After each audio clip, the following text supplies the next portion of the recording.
안녕하세요. 저는 합정에 살고 있는 결혼 7년차, 독립 5년차의 30대 여자입니다.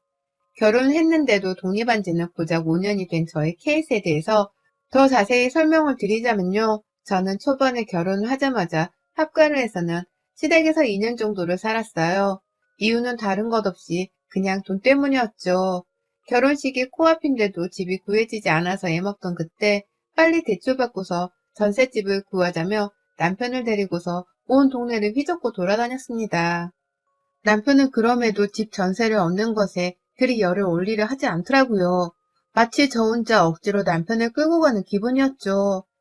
그래서 이사를 가는 게 싫냐, 나랑 결혼하는 게 싫냐, 면서 길 한복판에서 가방을 던져가며 참다 화를 낸 적이 있었습니다. 그때 남편이 돈이 없어서 지금 전세를 구하는 건 너무 부담스럽다는 소리를 하더라고요. 결혼식에 웨딩드레스 한 벌, 그리고 신혼여행으로 가는 하와이 티켓까지 잘 구매를 했던 사람이 갑자기 말이죠. 그 바람에 착했던 저는 세상 물정을 모른 채 내가 그냥 남편에게 부담을 준 게 아닌가 싶어서 미안하다는 사과부터 했습니다. 당신의 재정적 여유를 제대로 인지하지 못하고 있었다면서 막 미안하다고 안쓰러워했죠. 결국 신혼집을 어떻게 해결할지 고민을 하다가 시댁으로 합가를 해서 들어가기로 결정했고요.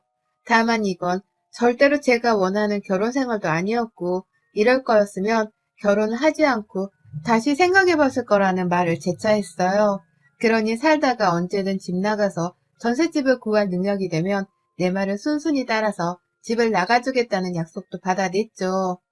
농담 삼아 녹음으로라도 파일을 남겼고 남편은 그걸 그저 귀여운 저의 장난으로 취급을 했지만 저는 노트북 배경화면 한 칸에 파일까지 따로 만들어서 저장을 해놨을 만큼 진지했습니다. 무조건 능력만 되면 바로 시댁을 탈출하겠노라는 저의 새로운 인생의 목표가 그 시절 생겼었네요. 합가를 해서 사는 2년 동안은 정말 별꼴들을 다 보면서 살았어요. 시부모님뿐만 아니라 시누이도 하나 있었는데요. 당연히 내 가족들이 아닌 사람들이랑 함께 사는 거니까 불편하고 또 오해할 만한 상황이 몇 번은 생기겠거니 했었는데 몇 번으로 그치질 않더라고요. 살면 살수록 거의 매일같이 가족들과의 마찰을 겪었던 것 같아요. 일단 시부모님께서는 노후 자금은 다 준비를 해놓고 계시는 분들이지만 하는 일은 없으신 분들이셨습니다. 아버님은 퇴직을 하셨고 그래서 가정주부로 살아오신 어머님이랑 거의 집에서 하루 종일 시간을 보내셨죠. 시누이는 저랑 딱 한 살 차이인데 그 당시 쇼핑몰 회사를 다녔던 것으로 기억을 하고요. 다행히 저는 출근을 해야 했는지라 남편 따라서 아침에 출근하고 저녁에 퇴근해서 집으로 들어가야만 시부모님을 뵐 수가 있었어요. 처음엔 퇴근하고 밥도 잘 안 차려 먹고 싶고 그냥 좀 누구한테 예의를 갖추지 않고서 쉬기만 하고 싶은 욕심이 있었거든요. 하지만 어찌되었든 우리 부부가 형편이 안 되어 시댁에 얹혀 사는 중인 거니까 최대한 사는 동안만이라도 시부모님과 시누이한테는 최소한의 며느리 도리는 하고 살자 싶었어요. 그래서 옆에가 자주 말도 걸어드리고 또 시간 될 때는 집안일도 도와드리면서 돕고 살려고 했는데요. 언젠가부터 어머님이 아예 집안일에 손을 놓으시더라고요. 퇴근하고 집에 가도 아무것도 차려진 밥상이 없는 날이 다반사였고요. 그러면서 시아버지랑 시누이가 번갈아 가며 배고파, 밥 없어? 라며 밥을 차리며 저를 쳐다보는데 저는 선택의 여지 없이 제가 직접 부엌으로 들어가야 했어요. 자기들끼리 저한테 음식 하나라도 더 만들게 하려고 짜고 친 것 마냥 모두가 저를 향해 요리를 하게 만드는 분위기를 띄웠습니다. 그 와중에 눈치 없는 남편은 이제 우리 마누라가 부엌에서 짱인 거야 라고 하는데 진짜 한 대 때려주고 싶더라고요. 신혼 처였는데도 말이죠. 그렇게 저는 한 2주 가까이를 퇴근하고서 같은 짓을 반복했어요. 저녁을 차리고 또 다음날이 되기도 전에 아침에 뭘 해줄 거냐? 라고 물어보는 시아버지 말씀에 혀를 내두르면서 아침상도 차렸어요. 그러다가 이대로는 진짜 내가 무슨 남의 집 노예로 들어온 것 같은 더러운 기분이 들길래 길거리에서 가방 던지며 따져 물었던 것처럼 방 안에 들어가서는 밖에 계신 시부모님이랑 시누이 다 들으라며 남편에게 소리를 질렀네요. 내가 이 집에 밥하러 들어온 줄 알아? 아침에 출근해서 똑같이 저녁에 퇴근하는 걸로 모자라 엄연히 따지고 보면 내가 당신보다 돈은 더 벌어오는데 내가 왜 혼자 부엌에 들어가 저녁부터 아침상까지 차려야 해? 내가 니네 집 종인 줄 알아? 라고 하면서 말입니다.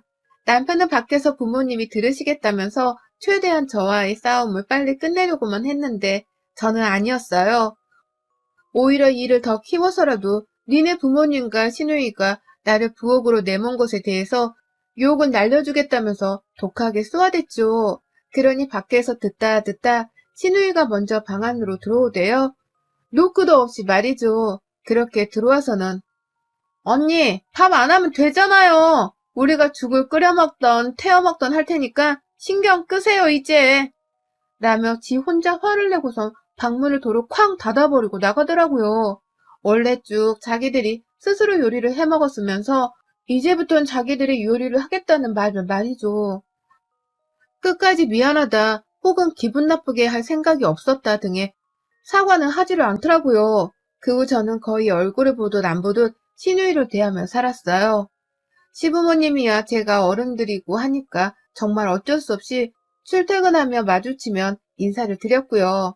또 시어머니도 아차 싶었는지 자기가 먼저 밥을 차려놓긴 하고서 저를 불러주시더라고요. 그러니 저도 기분이 나빠서 처음에 밥을 안 먹으려 하다가 조금 시간이 지나면서부턴 아침이라도 얻어먹고 나왔습니다. 그러다가 제 손으로 직접 제 아침 시리얼을 따로 사서 챙겨 먹은 적도 있고 저녁엔 그냥 고기를 사서 시부모님을 대접하는 기분으로 나눠 먹기도 했어요. 그냥 그렇게 유도리 있게 한 집안에서 함께 살아가는 방법을 터득해 가려고 했습니다. 다만 버르장머리 없이 제가 윗사람인데도 여전히 삐진 사람 마냥 눈도 안 마주치고 아는 척도 안 하려는 시누이하고는 별말을 안 했어요. 걔가 저한테는 어른도 아니니까 제가 아랫사람 도리를 할 이유도 없고 또 싸가지 없는 애를 이쁘다고 오냐오냐 대해줄 수도 없는 노릇이었으니까요. 그냥 언제까지 저러고 사나보자 하는 마음으로 기다렸고요. 화해고 뭐고 없이 그냥 짧은 인사를 나누게 된 건 그로부터 거의 반년이 훌쩍 지나고 난 후였습니다. 그때부터 1년 반 후 저희 부부가 집을 아예 대출을 받고 매매를 하게 되면서 독립을 하는 순간까지 시누이는 딱 그 정도로 저하고서 거리를 둔 채 살았어요. 저도 그런 인성의 애하고는 친해질 마음이 없었는지라 먼저 다가가려고 하질 않았었고요. 그러다가 저희 부부가 독립을 하자마자 시누이로부터 결혼 소식이 들려왔어요. 갑자기 임신을 해서는 결혼하게 되었다면서 저한테 친히 모바일 청첩장을 보냈더라고요. 꼴에 저를 하객으로 초대를 해서는 축의금이라도 받고 싶은가 싶어서 얼척이 없었으나 저에겐 시누이이고 남편에겐 하나뿐인 여동생이었는지라 결혼식은 참가했어요. 시누이는 우리 결혼에 축의금을 한 푼도 주지 않았었지만 남편은 슬쩍 보니까 한 50만 원 정도를 챙겨준 것 같았고요. 그래서 저도 남편이 내는 것에 제 이름을 같이 적고서는 제 개인 돈을 따로 주지는 않았습니다. 그렇게 결혼하면서 배가 불러오기 시작한 시누이는 그 후 저한테 다른 감정이라도 생겨버린 건지 갑자기 연락을 참 자주 해왔어요. 갑자기 안 하던 안부 인사를 하겠다며 언니 잘 지내요? 라면서 전화를 해오기도 했고 자기가 임신 때문에 직장을 그만두게 되었다면서 팔자 좋은 소리를 늘어놓으며 연락을 해오기도 했죠. 자기의 성별이 남자애라면서 굳이 안 궁금한 그 성별을 알려주기도 하고 별 소리를 다 뱉어내면서 마치 저한테서 애 선물을 바라는 사람인 것 마냥 굴어댔습니다. 그러다가 정말로 언니가 우리 애기 첫 선물 사줄 거죠? 라는 뻔뻔한 소리를 직접 꺼내기도 했어요. 참 옛날부터 느낀 건데 저희 시누이는 별난애였죠. 그러던 시누이는 첫째 아이를 낳자마자 거의 바로 또다시 둘째를 임신했고요. 저희 부부가 여전히 아이 없이 살고 있는 지금까지 시누이는 총 2명의 아들들을 낳았어요. 육아로 제 취업은 거의 하지 못하는 상황에 이르렀고 집에서 거의 육아만 하면서 간간히 저한테만 친한 척 연락을 자주 해오긴 했어요. 그 연락의 대다수가 아이 자랑에 관한 것이나 애가 크는 바람에 오시안마자 쇼핑을 나가야 하는데 시간이 없다는 말을 하는 것이었지만 말입니다. 알면 알아갈수록 참 별로인 애라는 것을 절실히 느껴가던 시누이였는데 이번에 제가 코로나 때문에 재택근무를 시작하면서부터는 그 정도를 헐 웃돌더라고요. 염치 없고 이기적이고 자기만 아는 그 정도를 말입니다. 평상시에도 뭐 해달라거나 사달라는 연락이 주로였었는지라 코로나가 시작되고 나서 걸려오는 전화도 그럴 것이라고 생각을 했어요. 다만 제가 작년 8월부터 재택근무를 하게 되면서 집에서도 정신없이 일을 하던 바람에 시누이의 연락을 받지 못한 적도 많아졌죠. 일부러 안 받은 적도 그에 비례를 하긴 했고요. 그런데 시누이가 한 번은 그냥 문자를 띡 보냈더라고요. 그냥 애들 데리고 찾아가도 되죠? 라고 말입니다. 제가 노는 사람도 아니고 집에서 엄연히 일을 하면서 재택근무를 하고 있는 건데 내가 집에서 쉬는 사람이 마냥 애들을 데리고서 집에 오겠다고 하는 시누이의 말이 이해가 가지 않았습니다. 그러니 저도 그 문자에 나 일하니까 올 거면 주말에나 와요 라면서 답장을 했죠. 그런데 그 주였나? 그 다음 주였나? 평일 대낮부터 일하는 도중에 밖에서 초인종이 울리더니만 시누이가 왔어요. 아들 둘을 데리고서 말입니다. 저하고 친한 것도 아니면서 얘 낳고부터는 계속 혼자서 친한 척 치근덕거리더니 이제는 저 혼자 있는 집에 얘들을 데리고 들어와서는 막 안 하던 수다를 떨려고 하는 거예요. 잘 있었냐고 안부를 묻고 집이 너무 예쁘다면서 남의 집을 구경하고 다니고 하면서 말이죠. 그도 모자라서 자기가 저번 주에는 뭘 했는지 나는 주말에 보통 뭘 하는지에 대해 물어보면서 제 얘기를 들으려고도 했어요. 마치 아무 문제가 없이 잘 지내던 친구 사이에나 주고받을 수 있는 말을 저한테 하기 시작한 것이었습니다. 일하는 사람을 갑자기 찾아봐서는 대뜸 말입니다. 이게 참 저도 너무 혼란스러웠던 게 왜 이렇게까지 저한테 친한 척 잘해주려고 하나 싶더라고요. 이게 나한테서 뭘 타가려고 하는 게 분명한데도 찾아와서 실없는 소리를 해대가면서 저와 평범한 수다를 떨려고 하는 게 좀 달라 보이기도 했습니다. 일도 그만두고 집에서 애만 키우다 보니 많이 외롭고 쓸쓸했나 싶은 생각도 들고 외출을 해서는 간간히 수다를 떨 수 있는 친구가 필요한가 싶기도 했어요. 그래서 그날 신우이한테는 이런 식으로 무작정 찾아오는 건 분명 자제를 해주라는 경고를 날림과 동시에 힘들면 주말에 가끔 찾아와도 좋다는 말을 했어요. 제가 바보같이 신우이의 꼬임에 넘어가 버려서는 잠시 경계를 풀고선 신우이한테 직접 내 집에 가끔 와도 좋다는 말을 꺼내버린 것이었습니다. 그날 후 저희 집에는 무슨 일이 일어난 줄 아세요? 분명 주말에 가끔 찾아오라고 했더니만 거의 2, 3주 정도를 간격으로 평일 대낮에 문득 찾아와 들이닥치는 시누이를 봐야만 했습니다. 갑자기 애들을 둘 다 데리고 올 때도 있었고요. 큰애는 어린이집에 있다면서 그냥 둘째 아들만 데리고 찾아온 적도 있었어요. 그렇게 5달 가까이를 그냥 아무것도 하지 않고 저희 집에 와선 애들이랑 같이 놀다가 슬쩍 가버리더라고요. 자기 남편 퇴근 시간이 다 와간다면서 말이죠. 평일에 이렇게 찾아오면 나 일하는데 방해가 된다? 라는 말을 여러 번 하기도 했고 내 집에 찾아온 시누이한테 달갑지 않다는 표정을 대놓고 지어보인 적도 있었어요. 그런데도 시누이는 어린애들을 다 데려온 것이라 제가 애들 앞에서 엄마를 문전박대하며 쫓아낼 수가 없었고요. 시누이는 이런 저를 향해서 미안하다는 말을 하긴 했으나 직접 제 냉장고를 뒤져서는 밥을 차려주는 것으로 그 사과를 대신했습니다. 빈손으로 오지 말고 차라리 커피 한 잔이라도 사오거나 식사 때가 되었을 때 배달 음식이라도 주문을 해주면 될 텐데 그 돈이 아까워 죽겠는 건지 돈은 한 푼도 쓰지 않은 채 염치를 챙기겠다면서 저희 집 냉장고를 덜어서 직접 요리를 하더라고요. 황당 그 자체였죠. 뭐 신혼 초에 시누이랑 함께 살던 시절을 생각하면 지금의 시누이 태도는 아주 양반이긴 했지만요. 그래도 이렇게 찾아와서 저를 계속 불편하게 함과 동시에 또 안 먹고 싶은 밥까지 혼자 해가면서 이상한 친절을 베푸는 게 너무 이상했어요. 내가 이런 시누이를 그냥 내버려 둬야 하는지 말아야 하는지에 대해 남편에게 물어보면 남편은 애 낳고 얼마나 외롭겠어. 몸이 예전 같지도 않을 거고 그냥 오면 반겨주기만 하면 안 될까? 라면서 지 여동생이 불쌍해 보인다는 말만 했습니다. 그러니 저도 내가 마음을 더 착하게 먹고서 시누이를 대해야 하는 건가 싶은 혼란이 들었죠. 기분이 슬슬 짜증나려던 그 찰나 해는 어느덧 바뀌었고 저도 슬슬 회사로의 출근 준비를 해야 했습니다. 예정대로는 3월 정도부터 회사로 출근을 할 것 같다고 말이 나오길래 저도 그냥 인생의 마지막일 것 같은 나의 재택근무를 마지막까지 더 즐겨보려 했죠. 그런데 이 얘기가 신우이한테 넘어갔나 보더라고요. 범인은 당연히 남편일 것이고요. 신우이가 연락을 해와서는 언니, 이제 회사 나가요? 그럼 뭐야? 재택근무 더 안 한다는 거예요? 라며 혼자 흥분을 하더라고요. 지가 더 심란해 했습니다. 그래서 저도 네, 그렇게 됐어요. 라고 시큰둥 대답을 하곤 일해야 한다며 바로 전화를 끊었는데요. 그 다음날부터 진짜 저는 매일같이 신우이와의 전쟁을 겪었습니다. 신우이가 작정을 하고서는 얘를 저한테 맡기기 시작했거든요. 제가 재택근무를 끝내기 전에 얘를 맡기는 걸 완전 뽕을 뽑겠다는 듯이 말입니다. 평일에 또 찾아와서는 언니, 잠깐 내 일 좀 봐줘요. 나 잠깐 이 앞에 다녀올게. 살 게 있었거든. 라고 하더니만 그냥 나가버리더라고요. 그러더니만 무려 4시간이 지나도록 애 엄마가 나타나질 않았어요. 전화를 해도 받지를 않고 얘는 울고 저는 일을 해야 하고 진짜 환장하겠더라고요.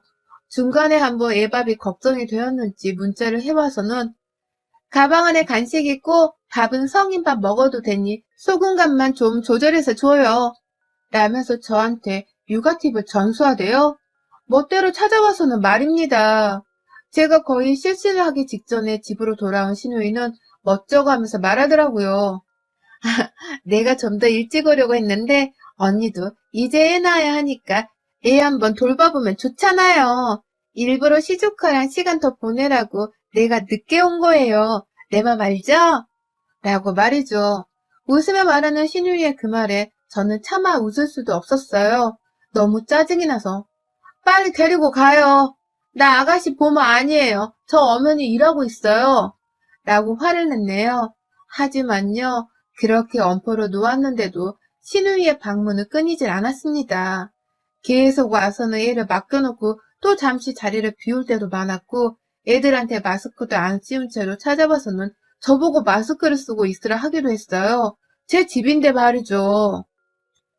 그러다가 마지막으로 신우이를 봤던 그날 신우이는 제게 해서는 안 될 말을 하며 아주 절 업신여겼어요. 글쎄 집에서 편한 바지를 입고 일을 하던 저를 위아래로 쓱 훑어보더니만 나도 재택근무나 해봤으면 집에서 쉬고 돈도 벌고 이게 뭐야 너무 좋잖아 라는 말을 씨부리더라고요. 매일같이 화상통화의 일거리에 집에서 일도 잘 안 되어 능률도 안 오르고 죽겠는데 혼자 속 편하게 저보고 놀면서 돈을 번단 말을 했던 겁니다. 그러더니 그 말을 남기고서는 또 애 둘을 맡기다시피 저한테 주고서는 그러더라고요.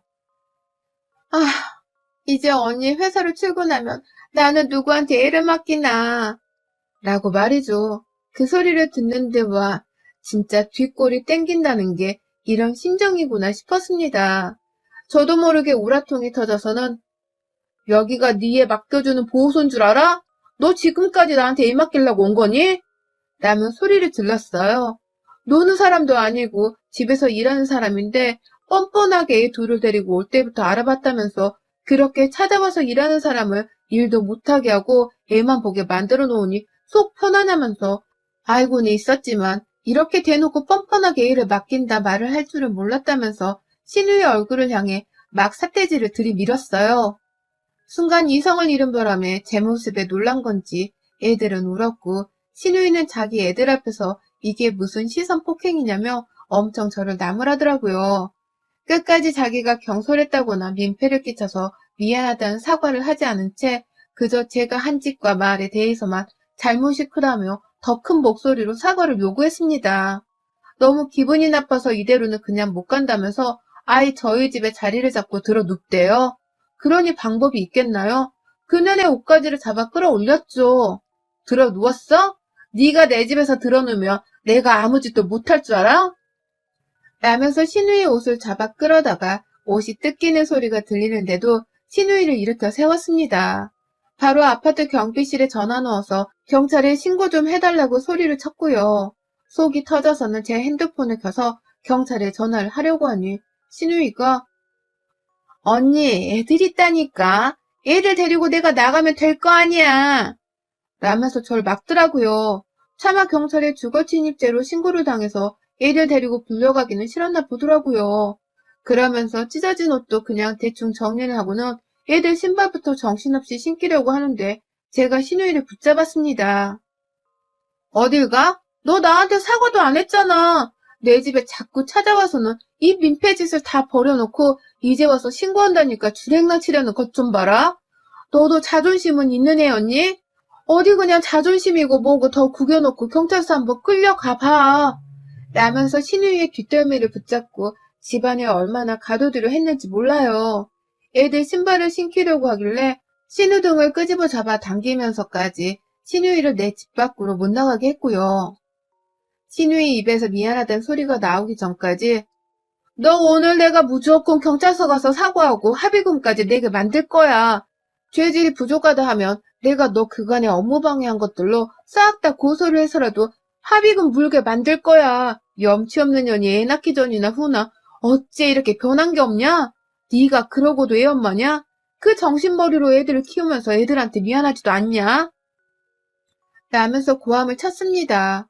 제가 봐도 정말 애들 앞에서 너무한 짓이었고 신우이한테 상처가 될 말임이 분명했는데요. 그럼에도 해댔어요. 우리 신우이의 염치 없는 상태는 정말 상상을 초월하는지라 이렇게라도 마음에 상처를 주지 않으면 절대로 제 말을 귀담아 들을 인물이 못 되었죠. 저는 저대로 신우이 버릇을 단단히 고쳐주고 사과를 제대로 받겠노라며 더 성질을 부린 채 신우이를 집 안으로 잡아당겼고요. 그러다가 밖에서 경비 아저씨가 도착을 하셔서는 저희 싸우는 소리를 듣고서는 문 열어달라고 막 노크를 하시는데 저는 경찰에 신고하셨죠? 해주세요! 라는 말을 하면서 더욱 신우이를 압박했고요. 그제서야 신우이는 상황이 이랬나 저랬나 자신에게는 최악이라는 것을 파악했는지 언니 미안해요. 내가 잘못했으니까 나 그냥 집에 보내줘요. 나 여기 다시는 안 올게요. 언니 일하는 거 방해해서 미안해요. 라면서 사과를 했습니다. 신우이가 진심으로 잘못했다면서 저한테 등짝이 잡힌 채 두 손으로 싹싹 빌더라고요. 그리고는 저는 그 모습을 제 두 눈과 귀로 확인을 하고 난 후에야 신우 등짝을 제 손에서 밀쳐내버렸어요. 그 길로 신우이는 애들 신발을 마저 신기고는 도망치듯 저희 집을 빠져나갔고요. 순간 경비 아저씨는 신우이가 저희 집에 쳐들어온 도둑년인 줄 아셨는지 신우이를 붙잡으시더라고요. 어딜 가? 라고 외치면서 말이죠. 그래서 제가 또 아저씨한테 자초지종을 설명하고 신우이를 보내달라고 말씀을 드리고 나서야 상황은 완전히 일단락 되었어요. 신우이는 그 길로 뒤도 안 돌아보고서는 지 애들을 데리고 저희 아파트를 빠져나갔고요. 이미 아저씨가 경찰에 신고를 한 바람에 신우이가 집을 나서는 길에 경찰차가 우리 아파트 안에 들어오더라고요. 저는 그걸 베란다 위에서 다 지켜봤고요. 신우이는 거의 중범죄를 저지른 죄인 마냥 애들을 잔뜩 움츠린 채 끌어안고서는 경찰차를 피해 더 빠른 속도로 도망을 쳐 나갔습니다. 저는 대충 경찰에게 잘 설명을 드리곤 다시 돌려보냈고요. 그날 저는 생전 처음 살다가 경찰이 우리 집안에 들어오는 수모도 겪었고 시댁과 잘 지낼 마음은 없었지만 그렇다고 폭력을 써볼 거란 상상을 해보지도 못했었는데 신우이 등짝까지 잡아당기고 밀쳐가며 소소한 손찌검을 했습니다. 이게 벌써 몇 달 전 일이고 저는 지금 회사를 출근을 하고 있어요. 신우이는 그날 후 단 한 번도 저나 저희 부부에게 연락을 하지도 않았고 목소리 한 번을 들려주지 않네요. 아예 소식도 없고 이번 추석에도 제가 코로나를 이유로 되며 시댁을 가지 않았는데 신우이도 또 소식 한 번 없이 조용하더라고요. 그 상황에 대해서 들은 게 없는 건지 남편은 죽은 거 아니야? 라고 농담삼아 말하며 신우이를 궁금해했고 그러면 저는 누구보다 뻔뻔하게 잘 살고 있을 테니 내 앞에서 네 동생 얘기 그만해 라고 하면서 정색을 했습니다. 그러면 남편은 이유도 모른 채 부부싸움을 하기 싫다며 더 이상 신우이 얘기를 꺼내지 않았고 저는 그렇게 10월이 되도록 신우이하고는 완전 절연을 하듯 인연을 끊고 살게 되었어요. 몸싸움 끝에 받아낸 사과, 참 지독하리만큼 듣기 어려웠던 말이었는데 그렇게라도 신우이한테서 사과를 받아서 그나마 뒤끝은 이제 없습니다. 그저 뒤끝도 없고 남은 정도 없으니 이젠 서로 모른 척 지금처럼 더 살기를 바라고 있네요. 여러분의 생각은 댓글로 남겨주세요. 오늘도 시청해주셔서 정말 감사합니다.